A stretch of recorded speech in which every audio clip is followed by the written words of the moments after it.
மிரட்டிய டிட்வா புயல். சனி ஞாயிற்றுக்கிழமைகளில் சென்னை, செங்கல்பட்டு, திருவள்ளூர், காஞ்சிபுரம் உட்பட டெல்டா மாவட்டங்களில் கனமழை பெய்யும் என்று எதிர்பார்த்த சூழலில் ஞாயிற்றுக்கிழமை மேகமூட்டத்துடன் காணப்பட்ட மழை.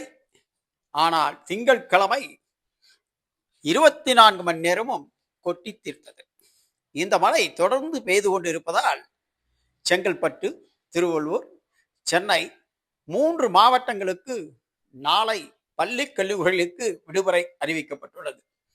மழையின் காரணமாக, தொடர் மழையின் காரணமாக ஆங்காங்கே தண்ணீர் தேங்கி உள்ள காரணத்தை அடுத்து நாளையும் இந்த மழை தொடரலாம் என வானிலை ஆராய்ச்சி மையம் தெரிவித்து வந்த நிலையில் இன்று விடுமுறை அறிவிக்கப்படாத நிலையில் நாளை செவ்வாய்க்கிழமை சென்னை, திருவள்ளூர் மற்றும் செங்கல்பட்டு மாவட்டங்களுக்கு பள்ளி மற்றும் கல்லூரிகளுக்கு விடுமுறை அறிவிக்கப்பட்டுள்ளது.